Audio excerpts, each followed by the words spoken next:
Coup et armé. Immobile.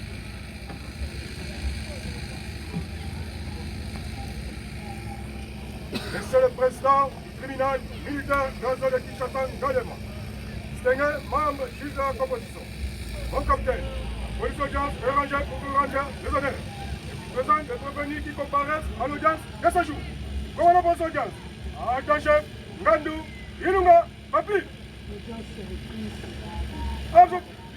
Absolument, mon capitaine.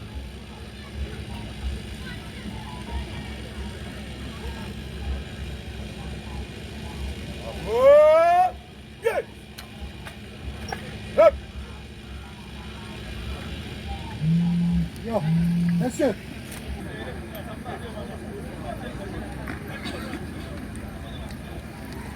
Extrait du droit pénal. Audience publique du tribunal militaire de Gazon de Kinshasa, Galema. Ségeant en matière répressive en procédure de flagrance au premier degré. En foraine, au terrain 7 Rita, dans la commune de Mongafula. C'est jeudi 2 avril 2026. RP numéro 2055-2026 et RMP numéro 51-839-LNM-2026 en cause l'auditeur militaire des garnisons, ministère public et les partis civils. Soki oyoki kombo na yo otelemi otoyeba soki oza wana. Contre Sergent Ilunga Masiso Abdoulaye. Ilunga. Okay. Ça va, Fanda. Première classe Kachama Ndemba Papi. Fanda. APJ Mouele Masamba Riva. Roma alias Bébé Chor. La presse, laissez le temps pour le tribunal de visualiser les prévenus. Prenez le temps de vous dégager. Banyeba Papa Roger alias Blash. Pemba César Laura. Batuzakala Panzu alias Osea. Océan. Masongele Kwanzambi Gracia alias Tramodor. Mvwemba Botosi Omego alias Sa Kobanga. Mbongo Masanza Bonner. Bizarou Yanga Papi alias Marcelo. Muyulu Kambamba Didier alias Masela. Masala Mbimba Clovis alias Solo. Moussabaya Christian. Mbala Mohamed. Yombi Stanislas Jide. Ilumbe Bitumbe Dada. Matalatala Die. Nkoikota. Kolo Monga Joanse. Soba Paka Jordan. Fanda. Voka Freddy. Katambwe Moese alias Dibal. Kosho Bolamba Shadrach. Tole Kibakina Charlie. Tole. Azate. Okay. Ata Mobimba François. Kabembo Junior. Kabembo. Kabembo. Azate. Azate. Azalakate. Titi Michel alias gouverneur. Longo Kyobo Glodi. Dikwila Nzenza alias Desone. Manzambi Seko Jacques. Zulu Makeba alias Self de Risque. Bangu Kabaka. Kapinga Ornella. Mvuandi. Luyembo Manzei. Langa Muna. Manzwangani Landu alias Sipe. Kuta Kebana Rossi. Mamona Samba Freddy. Dawa Kabange Adonai. Chamala Kasongo Cédric. Louembwe Mathieu Godin alias Chocho. Mambweni Tekesala Rodi. Ebala Mouvouani Yannick. Ainsi fait à Kinshasa le 2 avril par le capitaine Bernard Douba Wayawaya Hash Malongo, greffier du siège.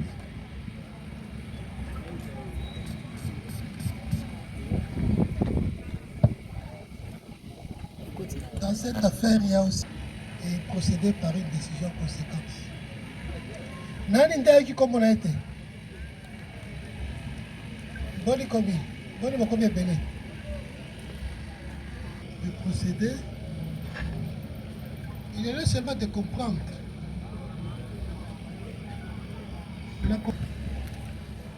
Après la juridiction des séances a fait une demande. Nous voulons savoir parce que il est représenté à l'audience, quel est l'objet? Quel est l'objet de la demande? Merci beaucoup, Monsieur le Président. Il y a eu des faits infractionnels dans l'appréciation de l'auditeur militaire de garnison, que ces faits sont flagrants. Et c'est pour ces faits, Monsieur le Président, une fois saisi, les personnes présumées auteurs de ces faits flagrants, l'auditeur militaire de garnison pour votre guise à tribunal des séances a jugé bon de le présenter devant votre guise à tribunal pour qu'il soit jugé conformément à la loi. Et donc, Monsieur le Président, il s'agit ici de l'agent de police de 2e classe, Kilandi Thomas,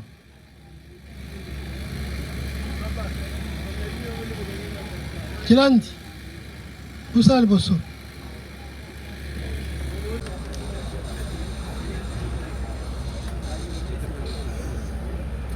Monsieur le Président, c'est donc par la présentation de ces deux présumés auteurs de ces faits flagrants que nous vous saisissons. Nous avons dit, monsieur. La loi. On saisit les juridictions par la loi.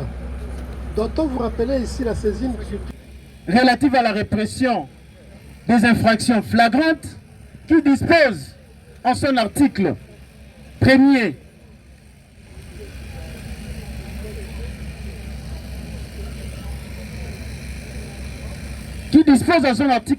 Monsieur le Président,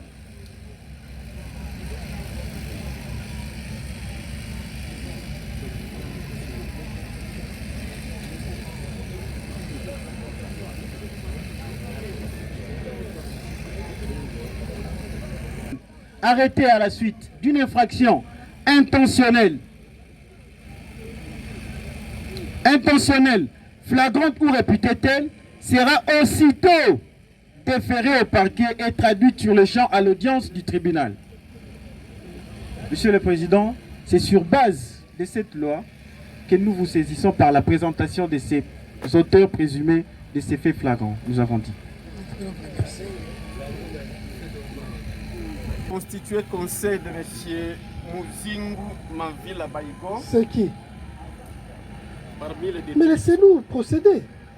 Vous aurez la parole pour parler. S'il vous plaît. S'il vous plaît.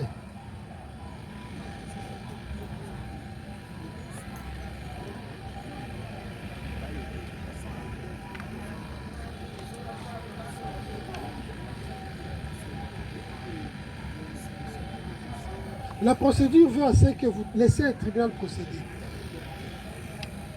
Lorsqu'ils vont comparaître, vous allez faire valoir vos droits. C'est tout. Quand vous nous empêchez de procéder, c'est-à-dire quoi? Excusez, monsieur le président. Excusez quoi? Je ne vous empêche Vous pas mettez de des procéder. discussions. Non, non. S'il vous plaît, maître, laissez-nous le temps.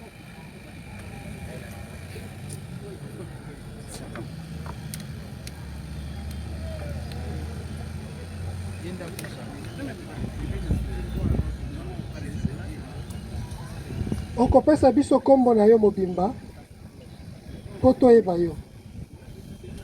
Kombo na ngai Kilandi Toma. Oza policier pete. Policier soda bandanga na pete. Pete na ngai ezali AP 2e classe. Kiladi. Kilandi. Kilangi. Ndi. Kilandi. Ndi, oui. Unabi nini? Kilandi, oui, nalbibi, oui. Delta. India. C'est ça? Oui. Kilandi nani? Kilandi Toma. Oza étranger. Kilandi nani? Oza la poste notée. Poste no na ngai o natambola na wana badone na ngai nyonso yango wana Kilandi Toma. Kilandi Toma. Matricule. Matricule carte na ngai etikalaki epa OPJ. Matricule eza na moto eza la carte te. Soki oyebi te olobi nayebi te. Nakangi yango na moto. Oyebi te. Okangi te oyebi te. Matricule inconnu. Unité. Leni Légion Pire. Leni. Volontaire to milicien. Volontaire. Année nini? Depuis 2013. Volontaire de 2013. Osali formation wapi? Tozali ba réforme ya première Ah, papa, tika réforme. Osali formation wapi? Ndolo. Dans les centre.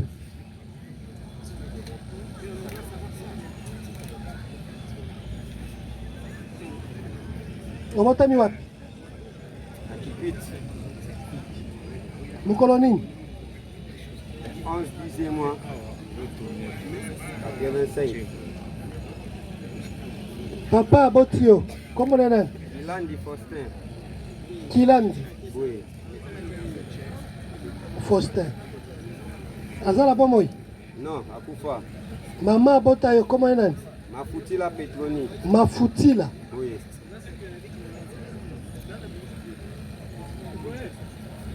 Azala bomoi.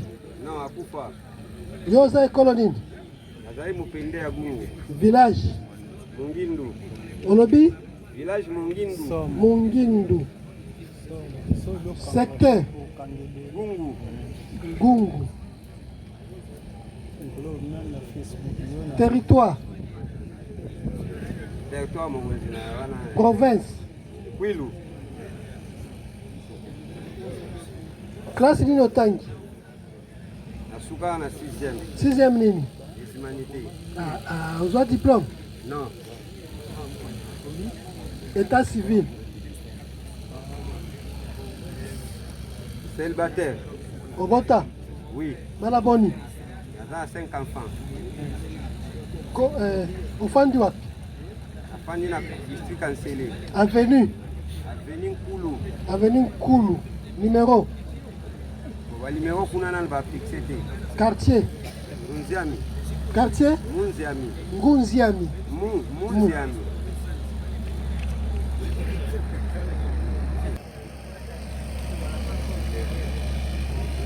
Conjointement avec Maître Morgan. Conjointement avec Maître Ikolo Tonton, avocat au barreau de Kouilou. Selon l'ordre, Maître Michael Zouka, avocat au barreau, près la cour d'appel Kinshasa Maté, conjointement. Défense conjointe, Maître Mutunga Ngafunga Michael, avocat près la cour d'appel Kinshasa Maté. Défense conjointe. Maître Peter Chako, avocat au barreau de Kinshasa Maté. Maître Peter, enlevez les mains dans la poche. Merci, monsieur. Conjointement avec Maître Grady Yamalo, avocat au main barreau. C'est tout. Maître Epaphras Ntumba, avocat au barreau de Maïndombe. Merci. Pesa mi place na muninga. Pesa biso komo no mobimba. Mulandu Kaza Dideo. Pete. Mulandu. Pete. AP deuxième classe. Mulandu. Oui. Mulandu nani? Kaza Dideo. Kazadi. Matricule. Matricule naza ngo na mukute mais naza ngo na téléphone na ngai. Lobaki oyebi yango te. Oui. Oza volontaire. Naza unité nani? police ya légion puis police d'intervention rapide. Volontaire to milicien? Naleki na recyclage ya ndolo. Totuni oza volontaire to milicien? Naza milicien. Milicien eza oyo bakangi na makasi bakotisa musala mwa soda to ma police. Volontaire. Volontaire eza babiso oyo tokendaki biso boko tokotisa musala. Volontaire. Volontaire ane nini? 2023. 2023. Osali formation wapi? Naleki na recyclage ya ndolo ya 10. Recyclage, hein? Oui. Ya mikolo boni? Osalaki 10 jours na jour école. eza moke mpo oyekola mosala mwa soda. Obotami wapi? Nabotami na Kinshasa. Kinshasa. Mokolo nini? Le 7/7/1986. Papa aboti yo, komo enani? Mulandu Kaza di lycée. Mulandu.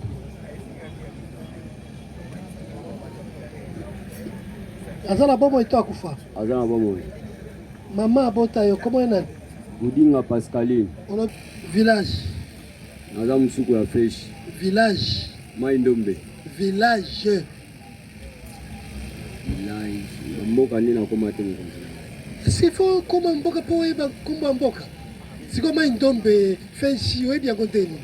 Nayebi papa esaka ngai alobaka na ngai ke toza bato ya Masi. Manini? Masi, kota Masi Manimba kuna. Na Simanimba osangisi na feshi na Maïndombe. Oui. Donc osali changa changa. Otanga classe nini? Natangi nasuki na 5e électricité générale. Boni koyeba te pa na biro parce qu'il faut qu'on remplisse la fiche.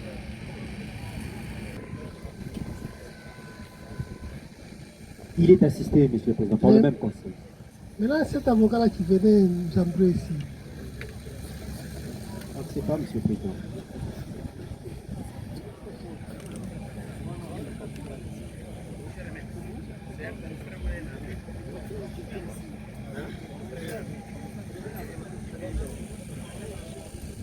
Maintenant, votre intervention, c'était pourquoi, maître?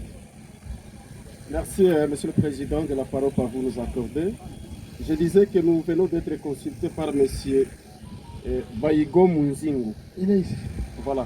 Il est ici. Lorsque Monsieur le greffier venait de faire la lecture de l'extrait de rôle et aussi la présentation du ministère public, nous n'avons pas suivi son nom cité. C'est ça. C'est pourquoi on voudrait être fixé. Nous empêcher. C'était nous empêcher de procéder. Non, non. Alors, on voudrait... Laissez-nous travailler. Le reste, vous allez demander à ceux qui ont amené vos gens ici. Hein? S'il n'a pas été cité par le ministère public, allez au cabinet du ministère public demander les raisons. Monsieur le Président, ce n'est que devant le tribunal que nous, avocats conseil, nous avons les... Lorsqu'on vous appelle, conseil de qui n'est pas connu par le tribunal? Bon, nous prenons acte, Monsieur le Président. Il n'y a même pas à prendre acte, c'est nous empêcher de procéder. Vous nous perdez le temps inutile, mais on se retire, Monsieur le prenez Président. la porte. On est au tribunal. Avec beaucoup de respect.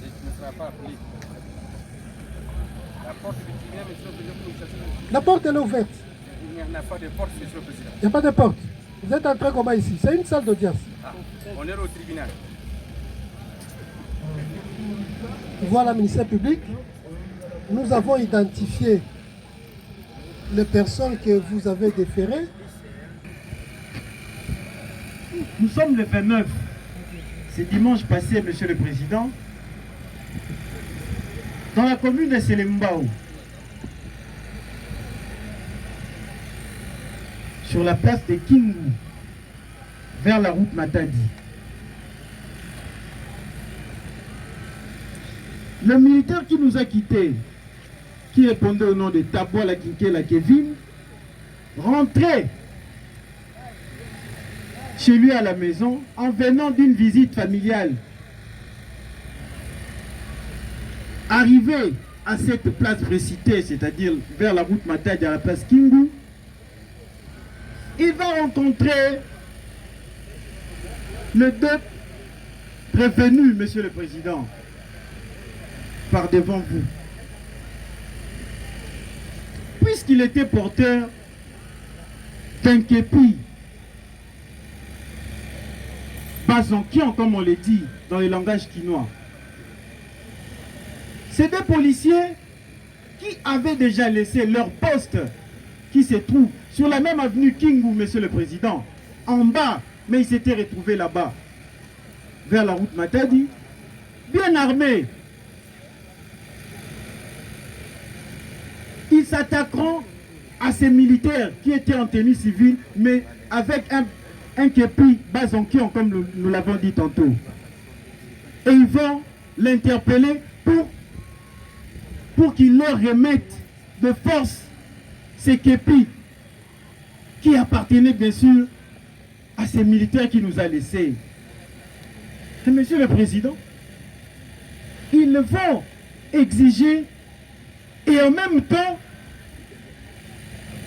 c'est à eux de justifier pourquoi ils devaient faire ça. Ils vont charger les armes qu'ils avaient. Les deux, ils vont charger leurs armes. Et l'agent de police de deuxième classe,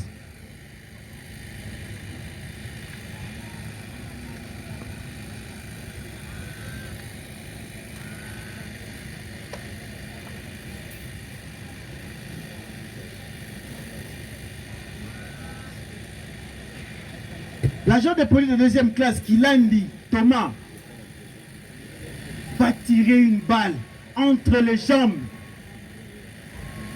du militaire de la garde républicaine qui nous a laissés. Et ce militaire-là va prendre ses réflexes pour sursauter. Mais Monsieur le Président, malheureusement, comme il avait cette intention, il va viser le bas de sa poitrine, qu'il va tirer à bout portant. Et c'est comme ça, le militaire va être touché.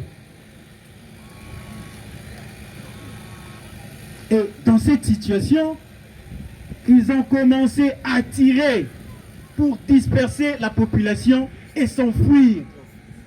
Mais malheureusement, Monsieur le Président, quand ils se mettaient en fuite,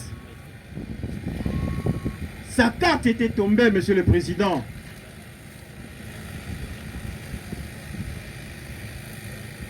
La carte de l'agent de police de deuxième classe était tombée. Et ils vont tirer en l'air. Et le militaire a pris quand même le courage de monter jusqu'à la route Matadi, où il va tomber. Et le temps de l'acheminer jusqu'à l'hôpital, il avait déjà rendu l'âme. Et bien après, Monsieur le Président, après leur fuite, le ministère public saisi de ces faits flagrants va directement contacter le commandant de leur unité, la Légion nationale d'intervention.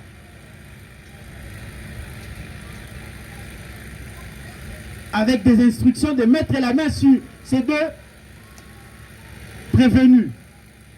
Et Monsieur le Président, c'est comme ça. Eux-mêmes, à l'appel de leur commandant, ils viendront avec ces armes-là pour déposer ça à leur unité. Et on va mettre la main sur eux. Et c'est comme ça qu'ils étaient au niveau de l'office de l'auditorat militaire des garnisons Kinshasa-Ngaliema. Ce sont là les faits, Monsieur le Président, dont vous êtes ici.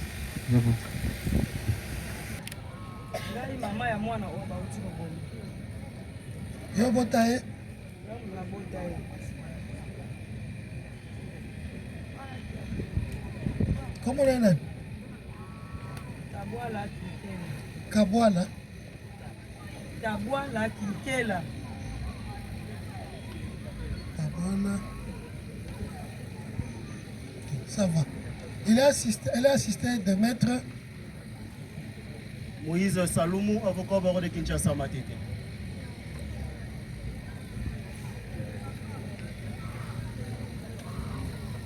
Voilà les prescrits de l'article 5 de l'ordonnance loi de l'infraction.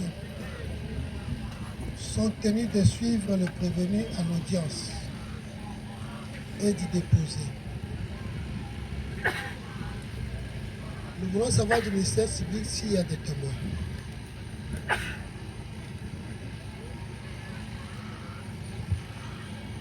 Merci beaucoup, Monsieur le Président. Les témoins ne sont pas sur place. Il n'y a pas de témoins. Nous sommes en matière pénale. La matière pénale est caractérisée par la preuve. Et le principe qui la gouverne, c'est la liberté. Dans le verset de fait, le ministère public a soutenu des faits homicides. La preuve. Merci beaucoup, Monsieur le Président. Le corps du militaire qui nous a laissé gît, Monsieur le Président, dans la morgue de l'hôpital militaire du camp Tchatch. Et c'est là la preuve, nous avons dit. Le corpus delicti. Corpus delicti. Les armes. Oui, Monsieur le Président, comme nous l'avons dit tantôt, concernant ces armes, les ministères publics, avec ses services, sont descendus à la Légion nationale d'intervention où ces armes ont été déposées.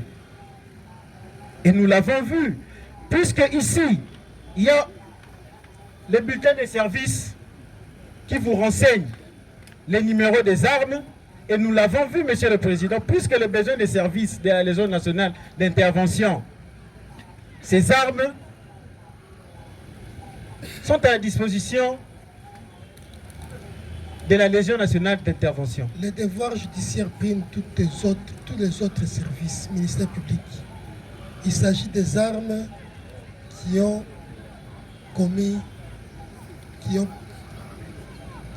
l'infraction. Mais merci beaucoup, Monsieur le Président. Le ministère public ne se déplace pas. C'est lui l'organe de la loi. Il requiert, il demande au commandant de lui, il ordonne de lui donner les armes qui ont commis l'infraction. Merci Nous beaucoup. voulons voir ces armes-là. Merci beaucoup, Monsieur le Président. Parce qu'ils peuvent dire que ce ne sont pas les armes qui ont... Merci beaucoup, Monsieur le Président. C'est comme nous l'avons dit, c'est avec ces services. Monsieur le Président, nous avons requis et on nous promet de pouvoir nous apporter ces armes-là qui sont à la disposition de la Légion nationale d'intervention où ceux-là ont été déposés. Merci beaucoup, monsieur. La force reste à la loi, ministère public. Faites pression sur ces commandants de vous donner les armes-là. Sinon, nous allons les faire venir ici. Voilà. Madame Kiawete Françoise, oyokaki to monaki, oyokaki liwa ya mwana na yo ndenge nini? Ngai na tongo samedi wana tobengani na mwana ke mama na koya dimanche na kotala bila ndako okoya erni na bite mama nde naza boye mpona ya panza ba 8h 9h. Bon, tobengani na tonga bi mama na 7h 6h à 7h tobengani abi mama na longwe déjà naza na nzela nazoya abi lokola mwana azoya nakende kosala wenze leta inga na ke wenze ya ye ndaku aye kotala nga boye mama ati kosala wenze nda déplacer akepa makutu na ye kotala ye akepa makutu kotala ye abandi bandi kosolola à partir de 10h wana bandi kosolola makulutu na ye bake église abi ayanga na tikali yao ba camarade baye babi camarade tomona yo kala Ah, abi moto naza na eloko te. Mama ye. Nde nazolingana ta biso papa ndenge makambo ndenge ezalelaki. Makambo wana mwana koya ozolambela ye wana etali biso te. Yo yokaki liwa na ye ndenge nini? Babenga na telefone. Nani mutu abengi yo? Mwana ya ngai ya mibale. Wana nga na kati ya wenze. Babenga mama. Awa yo sala wenze kuna mwana babete masasi. Okay. Wana eza mokolo nini? Ezaki dimanche. Dimanche nde babengi yo. Babengi dimanche. Nde mokolo kaka kufaki. Nde yango wana. Bofandi na mwana esika moko? Toza esika moko te. Mwana afandi wapi? Ye aza soda. Afandi wapi? Afandi na kancha. Afandi na camp. Ifale abima camp aya kotala yo. Yo afandi wapi? Ngana minute oyo naza na ipeni. Apa minute oyo te. Naza na ipeni. Mokolo ya likambo wana ofandaki wapi? Yango nazoba nga nazalaki na ndako ekokuta ngai te nga nake wenze. Nake wenze nde nsima mpa na ngai eza awa na ipeni awa. Tobandi nanu koyeba yo. Yo obotami wapi? Nga nabotami na Bakongo. Bakongo eza monene. Oyebi esika obotamiki te fo kotanga? Nayebi papa lokola naza trouble makila mwana ngezo. Oza trouble? Naza trouble. Fona koma mpo. Mama ye, obotami wapi? Nabotami na Bakongo. Olobi? Nabotami na Bakongo. Wapi? Village Bombesi. Secteur Bombesi. Mokolo nini? Nabotami le 27. 7 mois. 77. Papa aboti yo? Victor nani? Lukau Nzola Meso. Victor. Aza na bomoi? Aza na bomoi. Mama? Samba Adeline. Epe na bomoi? Ye, aza na bomoi te papa. Akufa? Yo sala msani? Aza femme commerçante. Oteka gani? Oteka nguba, malala. Neza commerce wana? Pardon? Ofandi wapi? Nafanya Avenue Matondo. Avenue Matondo. Numéro 36. Quartier? Kingo. Commune? Selembao. Donc, mwana afandi na kanchachi esengelaki aya kotala yo na Selembao. C'est ça? Na kanchachi bazali kuna balongoli po asa blessé guerre. Balongoli bango bakena bango na mama yemu. Pona makambo ya kine ndenge balongolaki masasi. Mwana afandi wapi? Na kanchachi. C'est ça? Tolobi mwana ifale abima kanchachi ya kotala yo na ndako. Aye kotala ngati dimanche. Nde azwi likama wana na nzela. Ok, ça va. Tout ça la pembeni.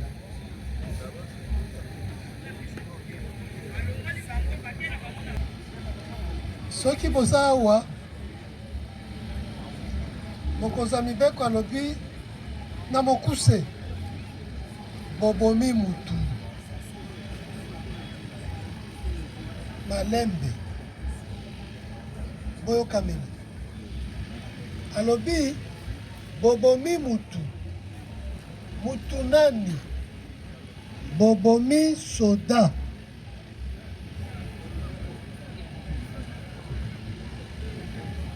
Tabwana Kinkela mwana ya mama Kiawete Françoise bobomi ye na masasi boweli nini boweli chapeau casquette kepi oyo ya batashe-tashe lokola ya basoda bariole nani mutu abeti masasi selo mokonzi ya mibeko alobi Kiladi Toma abeti lisasi na mokusi tuna bokoyanola mituna na biso tobandi na Kiladi Toma yo osalaka na leni oui le 29 dimanche osalaki wapi? Le 29 dimanche, nazalaki détaché na 5 chantiers à président na quartier Kyungu. Ok, ça va. Ozalaki na nani? Ozalaki na collègue na ngai Molando Kaza Dideo. Ça va. Tomoni awa militaire public apesi biso document bakomi yango bulletin de service.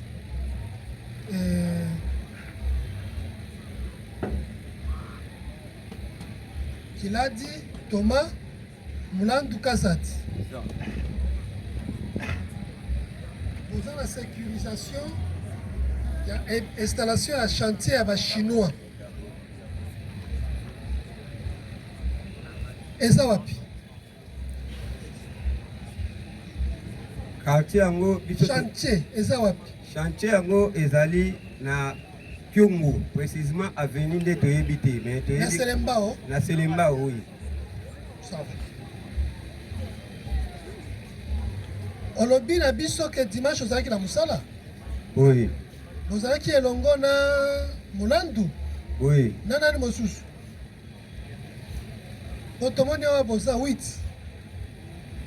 Tozalaki biso tokota biso imbale ba biso. Bokota ndambu ndambu. Oui. Ça va. Nini elekaki likambo nini elekaki. Donc comme ça. Commissaire ça va. Mon président. Likambo oyo elekelaki biso dimanche vers 12h ba chinois ba ke repos. Biso totikali ko garder biloko ya musala. Comme ça, tout le monde, quelque part, Moïbi a eu ba barre de fer. C'est là, ok. C'est là. Défense. 29 mars. Chantier. Oui, ba barre de fer. Barre de fer. Bon, mon qui est?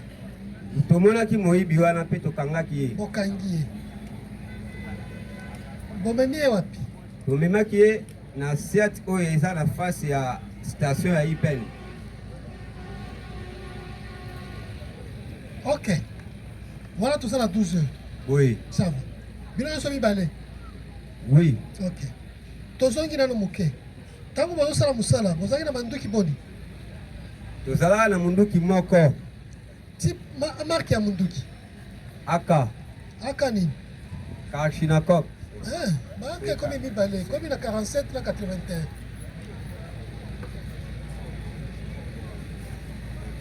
Vous avez la munduki nini? Tozala na munduki moko aka. Numéro nini? Numéro nango mon président na retenir yango na mutupe. Ça va. Nani ndazaki na munduki? Commandant Deo. Commandant Deo, collègue nangai. Yeah. Oui. Pendant que je suis commandant, ça la pété. Tu benga na ka bongo ba commandant, ba collègue.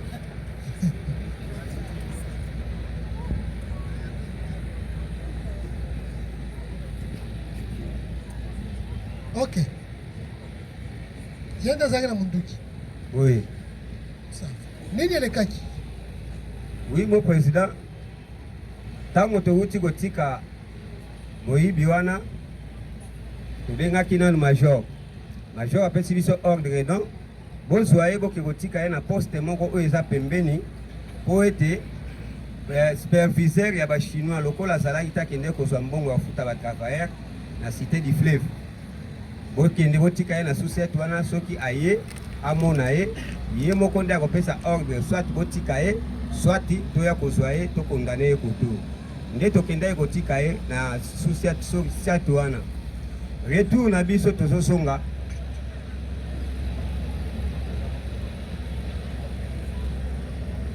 Oui, retour. Retour na biso tango tozosonga. Tokomi tout justement na veni na biso oyo musala ezaleli.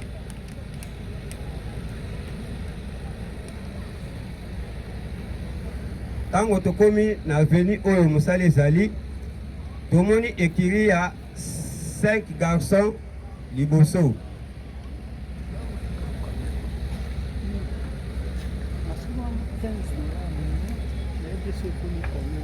Écrit ya 5 garçons tomonaki liboso. Ça compte ba oyo batikalaki na sima na se. Biso pe tozoya kokita biso imbale. Ba oyo tokutana na bango liboso ba leki biso. Topusani tokomi na mwa katikati ya veni. Tomoni ba oyo tolekanaki na bango liboso ba baluki. Na ba oyo batelemaki na se babandi koya komata. toyebaki te bazalaki parmi bamembre ya moyibi oyo aya koyiba to bazalaki banani toyebi te. Nde baoyo tolekanaki na bango liboso balobi bino bolakisaka nini lelo fu tosilana na bino, uswat tobotola bino manduki, uswat tosilana kaka na bino. Nde na yango ngai natuni bango question, tokosilana na bino na probleme nini? Po biso tokangi nde moyibi toke kotika ye na akile droit.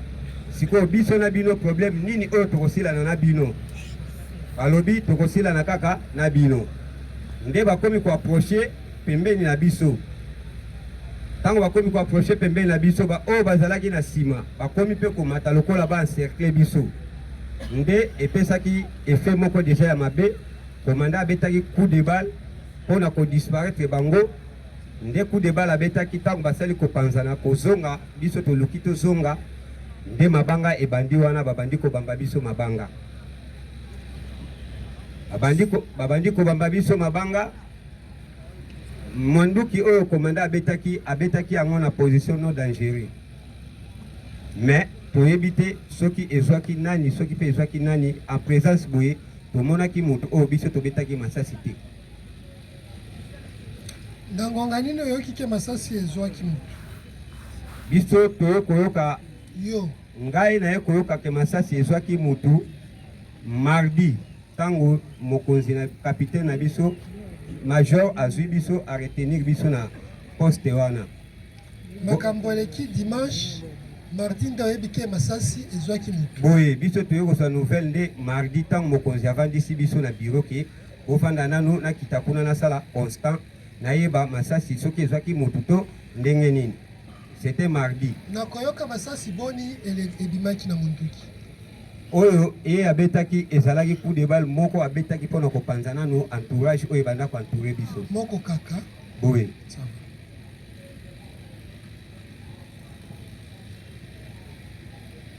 Est-ce que danger ezalaki po masasi ebetama? Oui, danger ezalaki tango bansekraki biso. Bazalaki na nini na manduki? Bazalaki na ba arme blanche. Lokola nini? Bazalaki na machette, ba misusu basimbaki mabanga. Na kati na bango toyebaki te soki soda ezalaki nani, soki nani azalaki soda toyebi te. Olobi bien bazalaki na machette, bazalaki ebele. Oui. Munduki bazalaki bango moko. Oui. Lisasi moko kaka nde ebimaki. Lisasi moko nde tobetaki mpona kopanza bango na entourage oyo baentouraki biso. Bapanzanaki. Oui.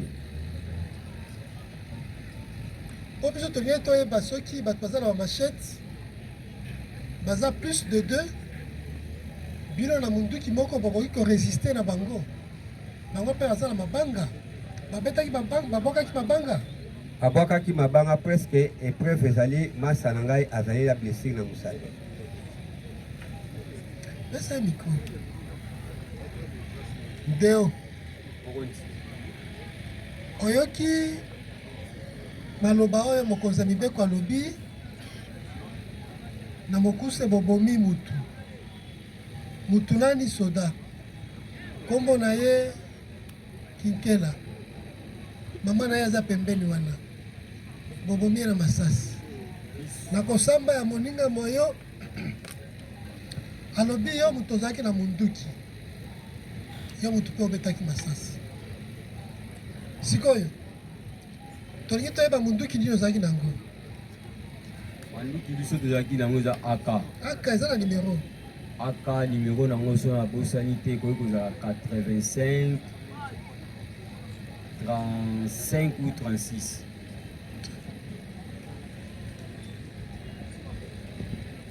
ezalaki masasi boni?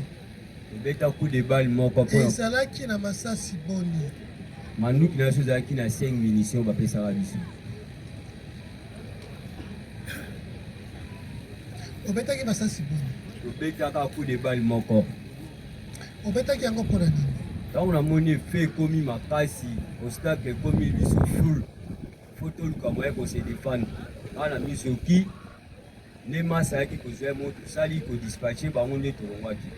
Ademde kodispatche nde koloba nini? Na kati ya fula na mokonzi na place ya bakuluno balingaki biso mokonzi. tozosala maseki te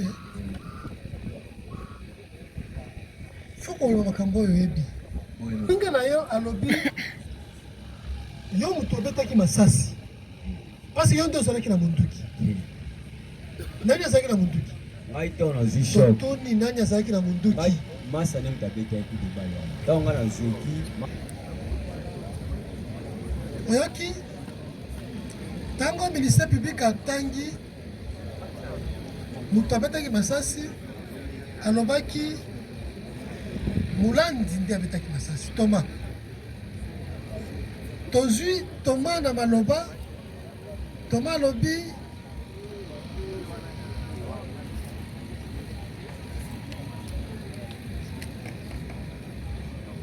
Kilandi Thomas nde mutu oyo ministère public atangaki nde mutu abeti masasi me ye Kilandi alobi te ngai nazalaki na munduki te masa nde moto azalaki malembe ye nde abetaki masasi nde tolingi toyeba abete masasi boni mpo na nini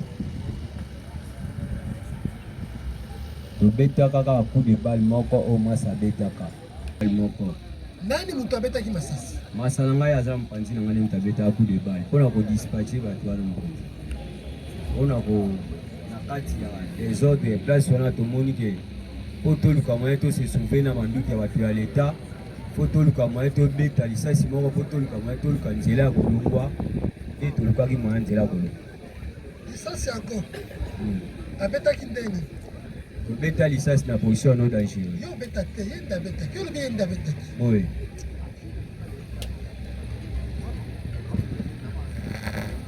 olobi ye nde abetaki oui yo monaki danger nini position abetaki munduki po deja mwa mobulu eza wana amwa mobulu ezala te soki baza mobulu okomona te lisasi ndenge abetaki mokonzi ya mibeko munisepinga alobi abetaki ye na tolo nde esika azokaki tolo eza no dangereuse te c'est à hauteur d'homme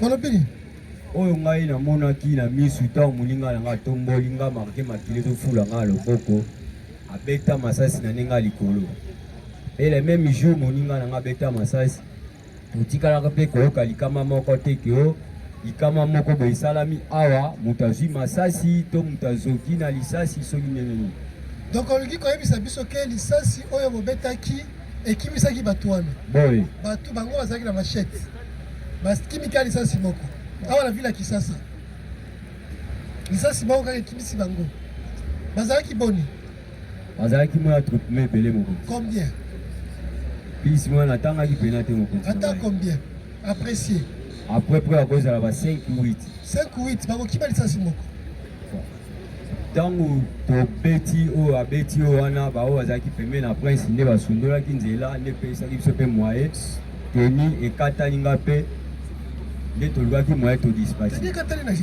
na libangaka moko na loboko na desordre wana mokonzi basimbaki yo na nzoto boye pesa nanu moninga mikro Thomas nani abetaki masasi oyoki moninga alobi yo nde obetaki masasi ministère public alobi te yo moto obetaki masasi ministère public alobi ngai nabetaki masasi mpo na ngai ezali fo manduki ezalaki na maboko ya koleki na ngai donc ministère public alobi faux collègue na yo mpe alobi faux ngai nde nazalaki na ye mon président nde ngai moto oyo nazoloba ndenge esalemaki ndenge ezalelaki bon tozwa version na yo nini yo osalaki mpo empêche abeta masasi pardon nini osalaki mpo oempêche ye kobeta masasi nini ngai nasalaki mpona empêche kobeta masasi ntango tokomi deja na kati deja ya foule tozala susu na temps ya kokontrole te tokosala nini ntango ye abeti masasi baoyo balekanaki na biso ntango masasi ebeti basali kopanzana lokola tozalaki deuxième parcelle ntango tokoti na entrée toleki première parcelle, deuxième parcelle, la kati ya balabala. Nde tango ya beti epesi mwa dikopanza batu nde biso tozongaki tokontinaki susu ti na chantier te. Bozongaki na chantier te, bokendaki wapi? Tozongaki nde na base kuna kote ya bachinois bazalaka. Mpo nani? Tokendeki kuna mpo na koinforme mpe bachinois na oyo elekeli biso ndenge tozokita na chantier. Chinois nde bokonzi na yo? Abotekaka bokonzi. Chinois nde bokonzi na yo. Tango moyibi ayibi bakaro, oyebisi chinois te. Oyebisaki nani? Te bachinois bayebi. Malembe. Tango moyibi ayibi babarre de fer, oyebisaki chinois? Toyebisaki. Totuni yo, oyebisaki chinois? Te mon président. Oyebisaki nani? Mon major. Sikoyo tango incident eye, oyebisaki major te mpo na nini? Incident tango eye, major mitan tozalaki susu na temps ya kobenga ye te mpo mitan na tozalaki. Mitan. Te na temps wana. Temps même mitan. Obengaki ye na ndenge nini tango bayibi barre de fer? Tango bayibi barre de fer tokangi moyibi. Obengi yengi na ndenge nini? Tobengaki ye na telefone sikoyo mpo na nini tango masasi ebetami olobi mokonzi awa tozwi likama tango tozotika moyibi baninga na ye baye koatake biso mpo na nini oyebisaki major te? Toya koyebisa ye après événement tango tobeti ya masasi nde toya koinforme mokolo nini? Même dimanche. Yango akangaki bino? Yango akangaki bino? Boye te? Boye te? Nayebi te mon président. Bakangaki yo mokolo nini? Bakangaki biso mardi. Non.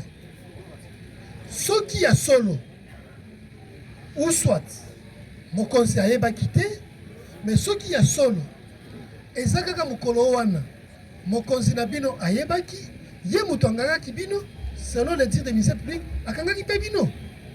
Akangaki bino. Attendez. Ministère public, ils ont été arrêtés quand? Ils ont été arrêtés le lundi par les superviseurs de leur mission, les commissaires principaux adjoints et Sengue. Thomas, nani akangaki yo? Major et c'est major na biso. Mukoloni. Kangaki azwaki biso lundi, nde toya kokoma na ministère mardi. Boni kasi ozoyebisa biso me biso toye koyeba mardi nde ntango biso tosali rapport omoni ke ozokende ozobuka lokuta. Non mon président, lokuta te. Tango ye akangi yo akangi le bino mpo na nini? Akangi biso ayebisi biso non bozala na garde à vue ngai moko nalandela nano information nini? Ema nini? Événement oyo bakulu na bamenasaki biso na suka lobaki eloko nini ekomi? Na suka nde ya mardi na tongo tango aye nde aye koyebisa biso ke kuna na uti kuna na yoki ke lisasi bobetaki ezwaki moto. Moto nani? Ayebisaki biso ezwaki soda. Alobi nawa alobi ke boweni chapeau kepi casquette. Non. Nde alobi? Ezalaki bongo te. Yango biso totunaki ye makambo wana ye abimisi yango wapi mpo epe azalaki te. Yango totunaki ye bobeko elobi lakisa biso batémoin mpo batémoin nde bakoyebisa ye ke bawelaki bere to chapeau. Oui mon président, biso toyelaki na ye bere te mpe tomonaki soda oyo azalaki na bere place wana te na kati ya groupement wana. Ministère public, d'où tirez-vous cette version de fait? Voilà pour... Merci beaucoup Monsieur le Président. Le fait était tellement flagrant que sur place, Monsieur le Président, il y a eu des témoins et la famille a été appelée. C'est à l'arrivée de la famille, à quelques minutes, qu'on a expliqué aux membres de la famille que les faits se sont déroulés de cette manière. Et c'est comme ça, Monsieur le Président, nous avons diligenté. Qui vous a donné cette version de fait? Les membres de la famille, et il y a une partie... Qui est-il, cette membre de la famille? Monsieur le Président, vous avez la partie civile, la maman. Et à part la maman, dans cette salle, il y a aussi les frères. Il y a le frère de...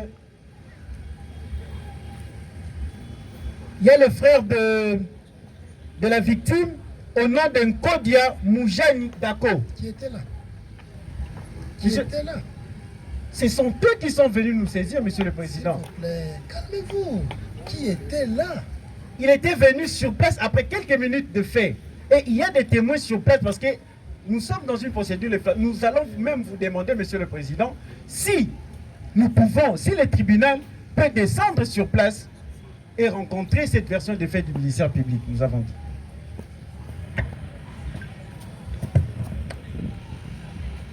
Vous savez, le législateur de l'ordonnance loi 78-001 du 24 février 1978 relative à la répression des infractions flagrantes avait des motifs et les raisons. La première des raisons, c'était la célérité. La deuxième, c'était que les témoins de l'événement puissent être les témoins de la répression. C'est pourquoi dans la loi, il a dit que ces témoins-là de l'événement puissent suivre la répression. Nous sommes ici devant deux versions croisées. La version du ministère public et la version de la défense. S'il est certes vrai que les prévenus reconnaissent effectivement, dans la version croisée, il y a eu des incidents qui ont conduit à la mort, mais cela ne peut pas faire croire au tribunal que la version du ministère public est la plus plausible, dès lors qu'elle n'est pas appuyée sur des preuves.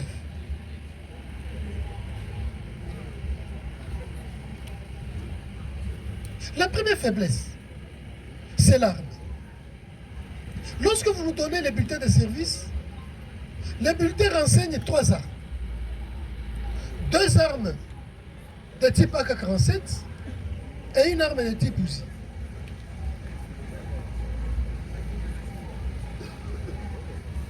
L'organe de la répression a préféré laisser les armes auprès de l'unité pour le service. Alors que de la loi, le service judiciaire prime tous les autres services. Maintenant, on ne sait pas. Laquelle des 3 armes a donné la mort? Parce que les détenteurs des armes ne connaissent même pas les numéros des armes. Ils ne connaissent pas.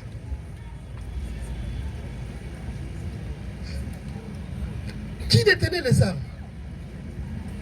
Le ministère public nous dit l'auteur matériel, c'est Thomas Kilang. Interrogé, et il dit que non, c'est mon compagnon d'armes, c'est Moulang. Mais quand on veut savoir, il détenait combien d'armes? Les deux disent une seule arme.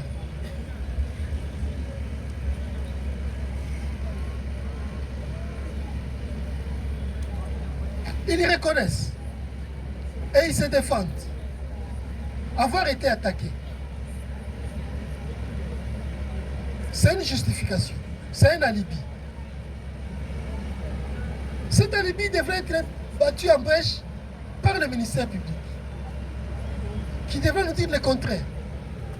Et le contraire ici, c'est la dispute sur un chapeau, un képi. Mais lorsque le témoin veut savoir d'où tire-t-il ses faits, il nous dit les témoins. Mais nous avons cherché à savoir, est-ce qu'il y a des témoins qui accompagnent cette procédure? Il n'y en a pas. Il y a la pauvre partie civile qui n'était pas sur le lieu de l'incident, qui attendait son fils à la maison. Est-ce que le frère que vous voulez prétendre ici être témoin, il était là? S'il était là, qu'on nous dise qu'il était là, c'est tout. Oui, ministre. Merci beaucoup, Monsieur le Président, une fois encore pour la parole accordée. En cette date de la tenue de la première audience, ils sont aux aveux qu'ils étaient sur place. Et nous vous demandons, Monsieur le Président, puisque c'est le droit pénal, le droit qui met en jeu les grands intérêts des libertés individuelles, Ça s'est produit ici à Selembao, Monsieur le Président. Là où il y a eu plusieurs témoins. En cette date du 29. Et la personne a même succombé sur place, Monsieur le Président. Et c'est comme ça qu'il pouvait s'enfuir. C'est l'exigence de la loi, Monsieur le Président. Et nous vous demandons, si, Monsieur le Président, nous pouvons descendre, puisque vous savez, Monsieur le Président, nous sommes à Kinshasa.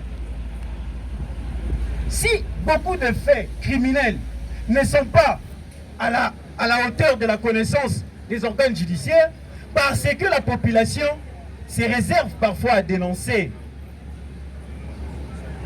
Il y a cette peur, Monsieur le Président. Mais avec cette action, Monsieur le Président, vous allez rencontrer la version du ministère public qui est bel et bien aidée par cette partie civile au regard aussi de leurs aveux, comme ils ont été arrêtés par leur unité, Monsieur le Président, puisqu'ils n'étaient plus à leur poste. Ils sont tentés le dimanche et ils pouvaient continuer leur mission. Et ils devaient s'en aller, Monsieur le Président. Pourquoi? Parce qu'ils savent qu'ils avaient commis. Et même lorsqu'ils disent, Monsieur le Président, qu'ils étaient porteurs d'une seule arme, déjà que les bulletins de service renseignent 3 armes. Et Monsieur le Président, leur commandant avait reçu de leurs mains 2 armes, Monsieur le Président. Vous êtes en face des menteurs, Monsieur le Président. Ils veulent détourner l'attention du tribunal. Et pensant que le ministère public s'est limité. Non, il y a la place. C'est ici à Selembao où il y a eu des témoins. Les faits sont tellement flagrants. Et ça s'est produit le 29. C'est dimanche passé. Nous avons dit, Monsieur le Président. Pourquoi chercher les raccourcis? Pourquoi chercher les raccourcis? Les faits se sont commis les dimanches. Ces faits ont été portés à la connaissance du ministère public le mardi. Mais il avait tout le temps de procéder. Mais on veut faire maintenant les raccourcis. On veut que ce soit les juges qui cherchent les témoins. Nous allons faire ceci. Nous allons faire ceci. Nous allons rester dans la légalité.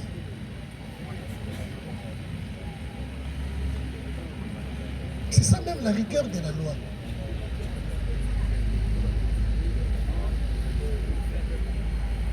Ne cherchez pas la rigueur dans l'homme, dans la personne, non. Oui. Monsieur le Président, votre honneur, je voulais juste acter ma comparution comme défenseur du lycée pour les policiers de la Lénie. Pour les policiers de la Lénie. Oui. Nous allons commencer par vous. Où sont les armes? C'est comme ça, je suis là pour vous éclairer, Monsieur le Président. Je viens d'arriver tout de suite là. Nous voulons les armes ici. Bien sûr, Monsieur le Président. Je suis là pour collaborer avec vous, surtout vous éclairer par rapport à ce que vous cherchez. Je viens d'arriver tout de suite là. C'est comme ça que je voulais acter ma comparution. Et aussi... vous actez la comparution comme qui? Défenseur militaire agréé. Et qui veut éclairer encore les tribunaux. En quelque sorte, nous voulons juste quand même acter notre présence. Nous ne pouvons pas passer comme ça sans pour autant que nous soyons informés.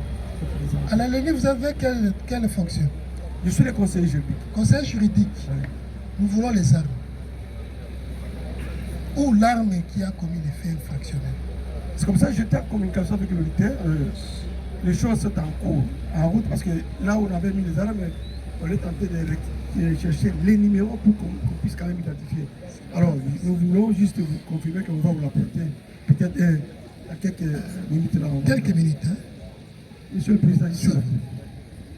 Peut-être quelques heures.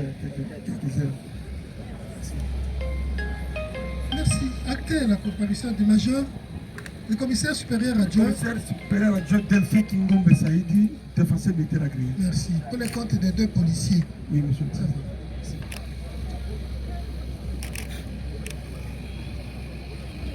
Nous disions que Allô.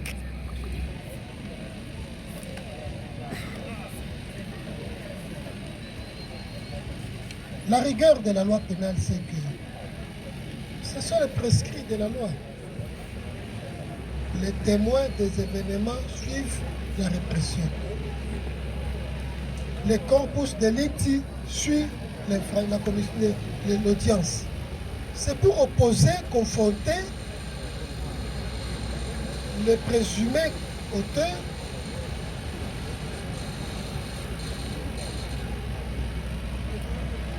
du corps du délit.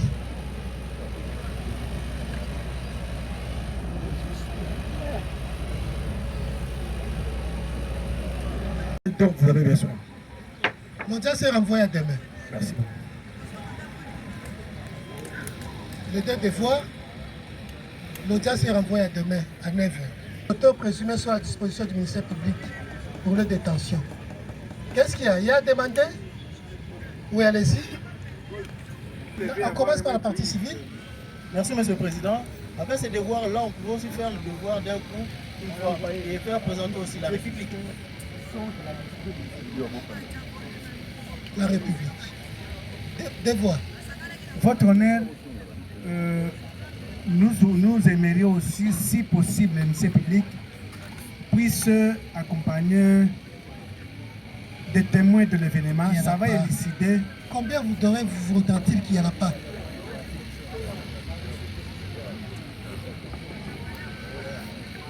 Monsieur le Président, votre honneur, je viens de recevoir des instructions de la part du commandant général chargé d'opération. Il me dit ceci: le document est en privé aujourd'hui. Le temps d'entrer dans les circuits normaux, le général il s'est déplacé, mais c'est lui qui engage l'unité. Il serait souhaitable, avec beaucoup de considération, que vous donnez jusqu'à 48 heures, parce que le général peut arriver le samedi. Vous voyez que demain, ce serait même possible. Je vous demande s'il n'y a pas un inconvénient qu'on met ça le mardi, parce que le lundi, il y a férié. Voilà, c'est cette observation que je Et veux si faire. le général mourait aujourd'hui? Monsieur le Président, s'il mourait aujourd'hui? C'est une demande. J'ai dit, s'il mourait maintenant, là. Donc le service va mourir aussi. L'audience est renvoyée demain. Nous voulons voir les armes demain. Je m'incline. Monsieur le Président, je crois que vous venez de répondre tout à l'heure là qu'il n'y a pas de témoins. Ça, c'est selon le tribunal. Mais néanmoins, le ministère public nous en confirme qu'il y a des témoins. Ne serait-il pas poser la question de les amener? Parce qu'il les a confirmés. Il va les amener. Il n'a pas contribué. S'il y en a, il va les amener. Merci beaucoup. Ne cherchez pas au ministère public, n'amenez pas le ministère public à créer des témoins. S'il n'y en a pas, il n'y en a pas. S'il y en a, il va les amener. Nous aussi, nous avons beaucoup de devoirs. Nous pouvons mourir aussi aujourd'hui. Le tribunal ne mourra pas. Nous allons siéger demain. Et si Dieu nous prête vie, l'audience est suspendue pour changement de composition.